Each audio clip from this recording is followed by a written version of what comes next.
بسم اللہ الرحمن الرحیم اللہم صلی علی محمد وعلی آل محمد۔ وطن کی فکر کرنا دا مصیبت آنے والی ہے، وطن کی فکر کرنا دا مصیبت آنے والی ہے، تیری بربادیوں کے مشورے ہیں آسمانوں میں۔ آپ کیا سمجھتے ہیں کہ کیا صرف ایران نشانہ ہے؟ ایران بہانہ ہے، پاکستان نشانہ ہے۔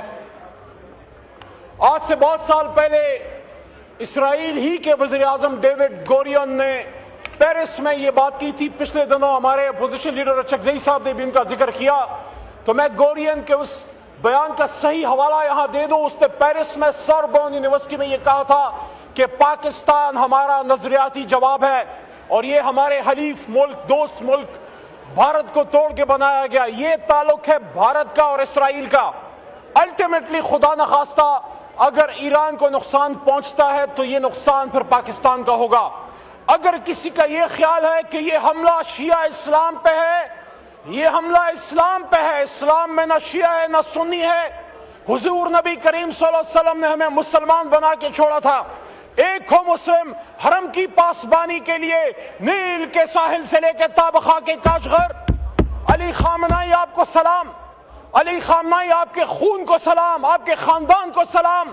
86 سالہ بزرگ بھی شہید، 16 مہینے کی بچے بھی شہید، ہماری ماں، ان کی وائف وہ بھی شہید، ان کا داماد بھی شہید، اور شہیدوں پہ شہید۔ لیکن افسوس کی بات ہے کہ جو 170 بچیاں شہید ہوئی ہیں، میں سمجھتا ہوں، میں مناسب سمجھتا ہوں کہ میں اپنے ملک کے وزیر اعظم سے بصد احترام یہ بات رکھوں کہ آپ نے جس بھی سوچ کے ساتھ ٹرمپ کے لیے فیصلہ کیا تھا کہ اس کو نوبل پیس پرائز کے لیے نامینیٹ کریں، مجھے امید ہے میری یہ بات کاٹی نہیں جائے گی، یہ میوٹ نہیں کی جائے گی۔ میں انہیں پاکستان کے اندر رہتے ہوئے یہ بات کر رہا ہوں، جس کے ہاتھ پہ مسلمانوں کے ایک عظیم لیڈر کا خون ہے وہ سب کو چھو سکتا ہے، وہ امن کا پیغمبر نہیں ہو سکتا، وہ امن کا نمائندہ نہیں ہو سکتا۔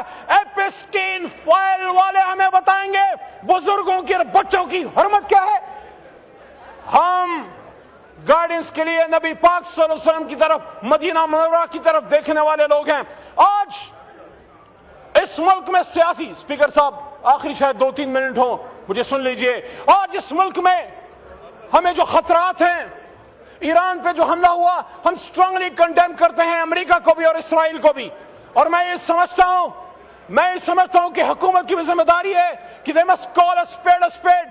They must come out in open and say کہ ہم اپوز کرتے ہیں، ہم مذمت کرتے ہیں ایران پہ، اسرائیل کی ایما پہ، امریکہ دونوں کا حملہ۔ لیکن ساتھ ساتھ ہم یہ ڈیمانڈ بھی رکھتے ہیں، پاکستان کو اللہ تعالیٰ نے ایک سرداری دی ہے، پاکستان کو امت مسلمہ ایک لیڈرشپ رول ہے۔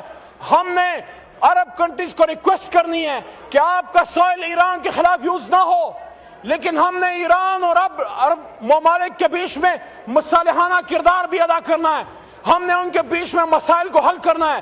یہاں اس ایوان سے اس پورے سیاسی نظام کو تقویت دیں، یا ان کیمرہ سیشن بلائیں، یہاں وزیر اعظم صاحب سب سے پہلے آئیں، بتائیں قوم کو اعتماد ملے۔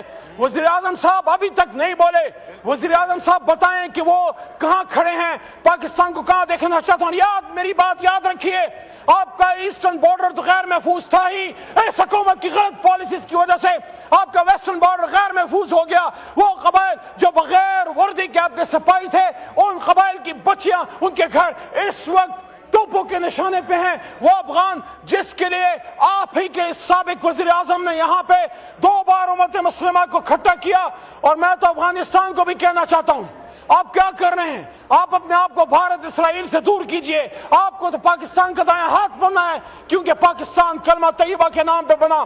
لیکن آخری بات، اسپیکر صاحب، آخری بات، اگر ہم سمجھتے ہیں کہ ہم اس ملک میں بغیر قومی یکجہتی کے ان چیلنجز کا سامنا کر لیں گے تو ممکن نہیں ہے۔ قومی یکجہتی کے لیے آپ ملک کے سابق وزیر اعظم عمران خان صاحب تک ہمیں رسائی دیں اور ان کو باہر لے کے آئیں، اور عمران خان، میاں نواز شریف، فضل الرحمان صاحب، اچکزئی صاحب، یہ سارے اکابرین بیٹھیں، اور بلاول صاحب یا زرداری صاحب، اور پھر مضبوط فیصلے کریں۔ اس شعر کے ساتھ اجازت چاہتا ہوں کہ میں تجھ کو سکھاؤں میں تقدیر امم کیا ہے، شکر کریں کہ کس نے یہاں وہ ایٹم بم بنا دیا تھا، ورنہ ہم بھی فارغ ہوتے کہ تجھ کو سکھاؤں میں تقدیر امم کیا ہے، شمشیر و ثنا اول تاؤس رباب آخر۔ شکریہ۔